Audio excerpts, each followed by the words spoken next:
Good morning students. हम पढ़ रहे थे आपकी हिंदी की पुस्तक कृतिका का पाठ 2 मेरे संग की औरतें। लेखिका ने पहले अपने नानी जी के बारे में बताया कि उनकी नानी जी ने किस तरह से अप्रत्यक्ष रूप से स्वतंत्रता आंदोलन में भाग लिया, कि उन्होंने अपनी लड़की का विवाह एक ऐसे लड़के से वो करवाना चाहती थी जो साहब ना हो बल्कि जो स्वतंत्रता सेनानी हो। तो इस तरह से उसके बाद लेखिका ने अपने माँ के बारे में बताया कि किस तरह से उनकी जो माँ थी वो बड़ी ही नाजुक थी, कोई भी बड़ा कार्य वो नहीं कर सकती थी। उसके बावजूद भी उसके ससुराल में उसकी हर एक बात पर उसकी सलाह ली जाती थी। कोई उसे कुछ भी इस बारे में नहीं कहता था। वो कोई भी घर का काम नहीं करती थी, कोई भी वो अपने बच्चों की परवरिश में कोई योगदान नहीं देती थी। तो उसी बारे में हम आगे पढ़ रहे थे कि मैंने अपनी दादी को कई बार कहते सुना था, हम हाथी पे हल ना जुतवाया करते, हम पे बैल है। जो दादी थी वो व्यंग भरी ये बात कह तो देती थी कि कि वो उनकी जो माँ थी वो बड़ी ही नाजुक थी, तो हम उनसे कोई काम नहीं करवाते थे। बचपन में ही मुझे इस जुमले का भावार्थ समझ में आ गया था। जुमले कहावत। जब देखा था कि हम बच्चों की ममतालू परवरिश के मामले में माँ के सिवाय घर के सभी प्राणी मुस्तैद रहते थे। मुस्तैद तैयार। कि लेखिका कहते हैं कि बचपन में ही हमें इस बात का एहसास हो गया था, क्योंकि उनकी जो माँ को छोड़कर घर के बाकी जितने भी प्राणी थे सब बच्चों की परवरिश में कहीं ना कहीं कार्य करते थे कुछ ना कुछ, लेकिन उनकी जो माँ थी वो घर का भी कोई कार्य नहीं करती थी, बच्चों की परवरिश में या उनके पालन पोषण में भी उसका कोई योगदान नहीं था। दादी और उनकी जेठानियाँ ही नहीं, खुद मर्द जात पिताजी भी कि घर के जो बच्चे थे उनके कार्यों में दादी तो जो उनके कार्य करती ही थी, बल्कि उनकी जेठानियाँ भी और साथ में जितने मर्द थे पिताजी वगैरह भी थे, वो भी बच्चों की परवरिश में कहीं ना कहीं अपना कार्य करते थे, केवल माँ को छोड़कर। पर ठोस काम न करने का यह मतलब नहीं था कि माँ को आज़ादी का जुनून कम था। वह भरपूर था और अपने तरीके से वे उसे भरपूर निभाती रही थी। जाहिर है कि जब जुनून आज़ादी का हो तो उसे निभाना भी आज़ादी से चाहिए। जिस तिस से पूछकर, उसके तरीके से नहीं, खुद अपने तरीके से। इसका ये नहीं था कि माँ को कोई पूछता नहीं था, कि माँ जो थी वो अपनी आज़ादी से अपने जीवन को जीती भी थी। हमने अपनी माँ को कभी भारतीय माँ जैसा नहीं पाया। अब एक भारतीय माँ कैसे होती है, जो घर के सारे कार्य करती है, सभी जो अन्य जो मेंबर्स होते हैं घर के सबका ध्यान रखती है, बच्चों की परवरिश करती है, उनका पालन पोषण करती है। लेकिन लेखिका स्वयं ये बात कहते हैं कि हमने अपनी माँ को एक भारतीय माँ जैसा नहीं पाया। न उन्होंने कभी हमें लाड किया, न हमारे लिए खाना पकाया और न अच्छी पत्नी बहू होने की सीख दी। कि जैसे एक माँ होती है अपने बच्चों का पालन पोषण करती है, कि अच्छी पत्नी अच्छी बहू होने की अपनी लड़कियों को सीख देती है, तो ऐसा इस टाइप का कोई भी कार्य माँ ने नहीं किया। अब इसके पीछे कई कारण थे और लेखिका साथ में ये भी बता रही है कि उसके बावजूद भी घर में उनकी एक अलग जगह बनी हुई थी। घर के कार्यों में उनसे सलाह ली जाती थी और उनकी सलाह अनुसार ही घर के कार्य किए जाते थे। तो इसके कारण देखिए लेखिका क्या कहती हैं कि कुछ अपनी बीमारी के चलते भी वे घर बार नहीं संभाल पाती थी, पर उसमें ज़्यादा हाथ उनकी अरुचि का था। कि कुछ तो वे बीमार भी रहती थी और कुछ उनका इंटरेस्ट नहीं था। अरुचि इंटरेस्ट, रुचि का इंटरेस्ट, और अरुचि इंटरेस्ट का ना होना। तो उनका ज़्यादा वक्त अब कैसे बीतता था, क्योंकि वो घर के कार्य नहीं करती थी, बच्चों की परवरिश में भी उसका कोई योगदान नहीं रहता था, तो वो अपना समय कैसे बिताती थी। कि उनका ज़्यादा वक्त किताबें पढ़ने में बीतता था, बाकी वक्त साहित्य चर्चा में या संगीत सुनने में, और वे ये सब बिस्तर पर लेटे लेटे किया करती थी। फिर भी जैसा मैंने पहले कहा था कि हमारे परंपरागत दादा दादी या उनके ससुराल के अन्य सदस्य उन्हें ना नाम धरते थे, ना उनसे आम औरत की तरह होने की अपेक्षा रखते थे।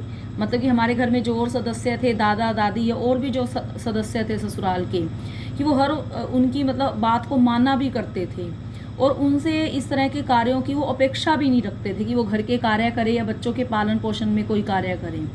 उनमें सबकी इतनी श्रद्धा क्यों थी, जबकि वह पत्नी, माँ और बहू के किसी प्रचारित कर्तव्य का पालन नहीं करती थी। अब लेखिका इसमें यही बता रही हैं कि फिर भी सारे उनकी बात क्यों मानते थे, हर बात पर उनकी सलाह क्यों लेते थे, उनमें इतनी सबकी श्रद्धा क्यों थी। चाहे वो ना तो एक अच्छी पत्नी का जो कार्य होता है, ना माँ का, ना बहू के जो कर्तव्य होते हैं, किसी भी कर्तव्य का पालन नहीं करती थी। अब साहबी खानदान के रोब के अलावा मेरी समझ में दो कारण आए हैं। अब एक तो लेखिका ने पहले भी बताया था साहबी खानदान, क्योंकि जो मेरे नाना जी थे वो अच्छे साहबों की उनकी जान पहचान थी।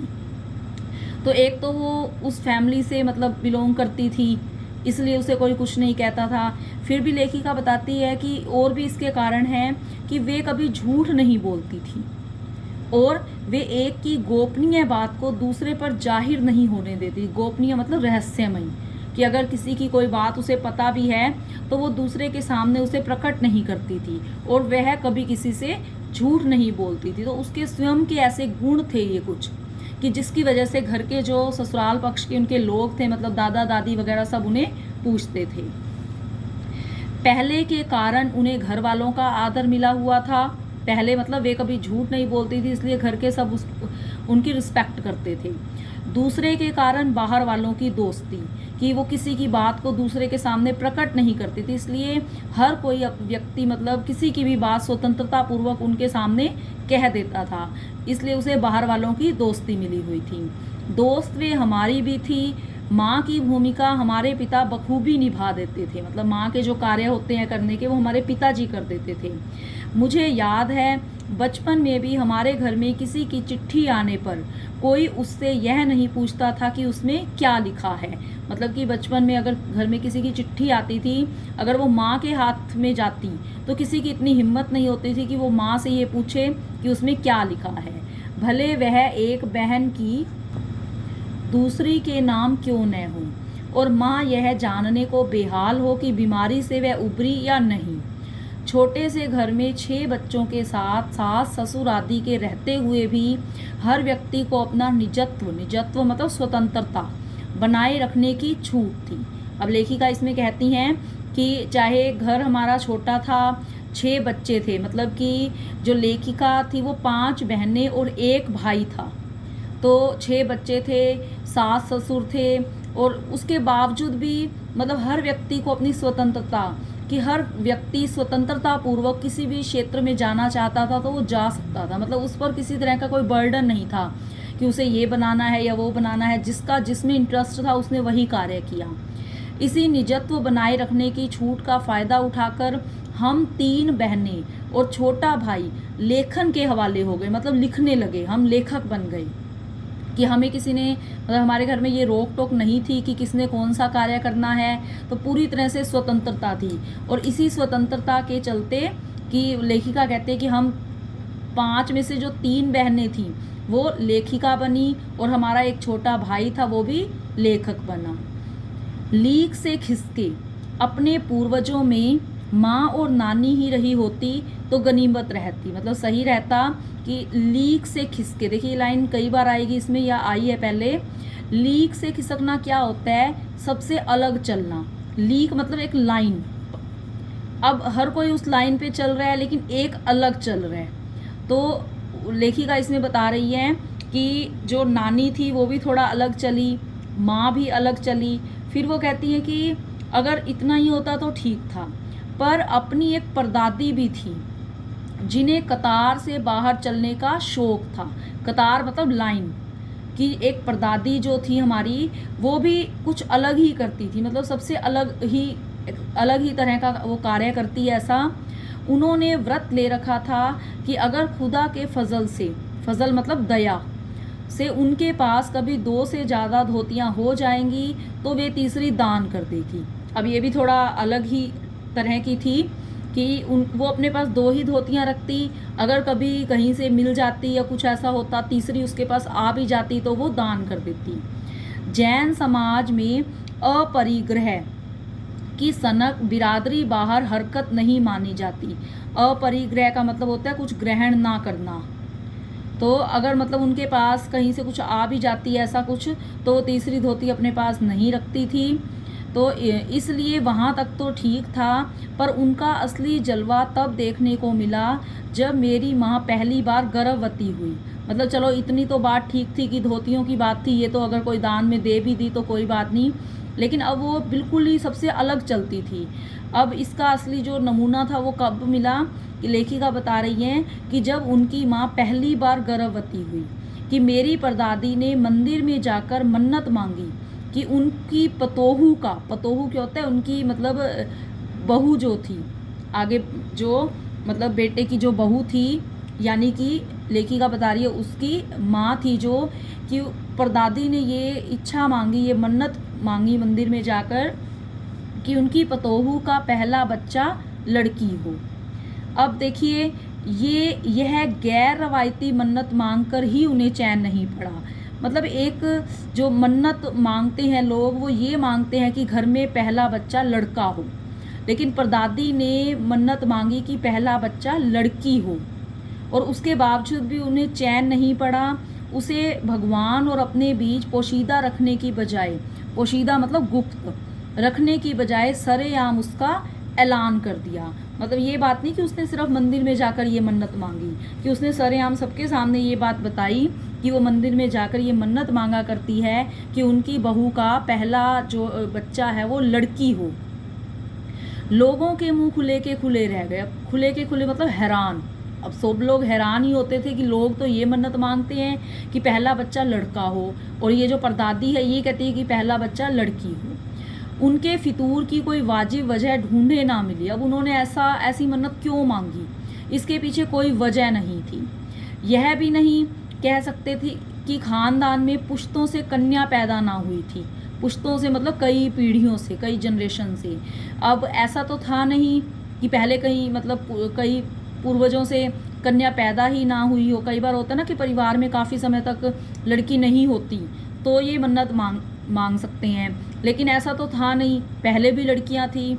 इसलिए माँ जी बेचारी कन्यादान के पुण्य के अभाव को पूरा करने के चक्कर में थी।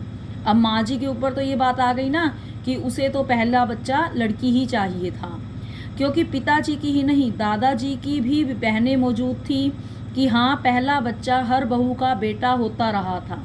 मतलब तो लेखिका ये कह रही है कि दादाजी की भी बहनें थी, पिताजी की भी बहनें थी, उसके बावजूद भी परदादी को पहला बच्चा लड़की चाहिए था। पहला बच्चा हर बहू का बेटा होता रहा था। मतलब ये एक अलग बात थी कि जो बहुएं थी उनका पहला बच्चा बेटा था। खैर माँ जी ने अपनी तरफ से कोई सफाई नहीं दी, बल्कि बदस्तूर मतलब नियम पूर्वक मंदिर जाकर मन्नत दोहराती रही। अब माँ जो थी वो भी इसी मन्नत को दोहराती कि जो परदादी ने मन्नत मांगी है पहला बच्चा लड़की की, वो उनकी पूरी हो जाए। पूरा नकुड़ गांव जानता था, नकुड़ जो है वो गांव का नाम है, कि वो जानता था कि माँ जी का भगवान के साथ सीधा साधा तार जुड़ा हुआ है, बेतार का तार। इधर वह तार खींचती, उधर टन से तथास्तु बजता। कि गांव के सभी लोग जानते थे कि उनकी माँ ने भी जो मन्नत भी मांगी है, अब वो क्या मन्नत मांगी थी माँ ने, कि परदादी ने जो मन्नत मांगी है वो पूरी हो जाए। मतलब पहला बच्चा लड़की ही हो, ताकि उनकी माँ के ऊपर कोई बात ना आए। मतलब कि पहला बच्चा लड़की हो जाए तो घर में जो परदादी है वो खुश हो जाएगी। और पूरा गांव जानता था कि माँ जी का भगवान के साथ सीधा सीधा तार जुड़ा है। मतलब अगर उन्होंने भगवान जी से कुछ मांग लिया ना तो भगवान जी भी उसे देने को तैयार रहते हैं। मेरी दादी तो पहली मर्तबा में ही तैयार हो गई थी। पहली मर्तबा मतलब पहली बार, कि गोद में खेलेगी तो पोती। अब दादी भी राजी थी कि अगर गोद में खेलेगी तो पोती लड़की ही होगी, पर माँ जी की आरजू किस कदर रंग लाएगी उसका उन्हें भी गुमान ना रहा होगा। अब चाहे दादी ने भी ये सोच लिया, पर दादी ने भी ये सोच लिया, माँ ने भी ये बात भगवान से मतलब ये मन्नत मांग ली कि लड़की ही हो, लेकिन अब रियल में जो है माँ जी की आरजू किस कदर रंग लाएगी ये किसी को भी नहीं पता था। लड़की की गैर वाजिब जुस्तजू, जुस्तजू मतलब इच्छा। सुन, भगवान कुछ ऐसी अफरा तफरी में आ गए कि एक ना दो पूरी 5 कन्याएं एक के बाद एक धरती पर उतार दी। अब देखिए, जो लेखिका कह रही हैं इसमें कि अब उनकी माँ ने भी यही मन्नत मांगी कि परदादी की मन्नत पूरी हो जाए। परदादी भी चाहती थी कि पहली कन्या हो, पहली लड़की हो। दादी भी इसी में खुश हो गई। अब सबकी इच्छाओं को सुनकर भगवान ऐसी अफरा तफरी में आ गए कि उन्होंने मतलब 5 कन्याएं धरती पर उतार दी। मतलब माँ को 5 लड़कियां हुई एक के बाद दूसरी। कि भगवान को क्या कहें, माँ जी के सामने तो नामी चोर भी अफरा तफरी में आ जाते थे। अब वो कहते हैं कि भगवान तो जो थे वो तो माँ की बात को सुनकर ही उन्होंने तो पूरा कर दिया कि माँ जी के सामने तो जो नामी चोर होते हैं, जो प्रसिद्ध चोर होते हैं, पूरी तरह से चोरी करने में एक्सपर्ट होते हैं, वो भी घबरा जाते हैं कि वो किस काम से आए थे। माँ जी और नामी चोर का किस्सा होश संभालने के बाद मैंने कई बार सुना था। चोर के दीदार की खुशनसीबी भी हाथ आई थी। अब लेखिका इसमें कोई और घटना बता रही है, जब उसकी माँ और एक कोई प्रसिद्ध चोर था, उनका आमना सामना हुआ तो क्या हुआ। और लेखिका कहते कि मैं मतलब बड़ी हुई तो वो जो चोर जो बुजुर्ग हो चुके थे कि मैं उनसे मिली भी थी। तो हुआ यूँ था कि किसी शादी के सिलसिले में नकुड़ की हवेली के तमाम मर्द बारात में दूसरे गांव गए हुए थे कि उनके गांव के जो मर्द वगैरह थे वो किसी दूसरे गांव में विवाह पर गए हुए थे।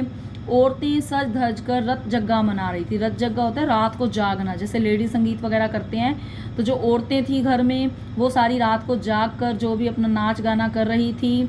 नाच गाने और ढोलक की थाप के शोर में नामी चोर कब सेंध लगाकर हवेली में घुसा किसी को खबर ना हुई। कि सब लोग जो थे नाच गाने में, ढोलक में बिजी थे, व्यस्त थे। तो इस शोर शराबे में कुछ पता नहीं चला कि एक प्रसिद्ध चोर था जो मतलब वो कब हवेली में घुस आया। पर चोर था बदकिस्मत, जिस कमरे में घुसा उसमें माँ जी सोई हुई थी। औरतों के शोर से बचने को वे अपना कमरा छोड़ दूसरे में जा सोई थी। चोर बेचारा तमाम जुग्राफिया दिमाग में बिठलाकर उतरा था। जुग्राफिया मतलब तरह तरह की तरकीबें सोचकर। अब उसे क्या पता था कि इतनी बड़ी बूढ़ी पुरखिन जगह बदल लेगी। बड़ी बूढ़ी पुरखिन मतलब बूढ़ी। तो इसमें लेखिका वही अपनी माँ के बारे में बता रही है कि किस तरह से वो जो चोर था उसका सामना माँ से हुआ। कि अब जब चोर ने चोरी करनी थी तो पहले वो सब जगह देख गया किसी भी तरीके से। सब उसने सोच लिया था, तरकीबें बना ली थी कि उसे किस किस कमरे में जाना है, कि कैसे चोरी करनी है।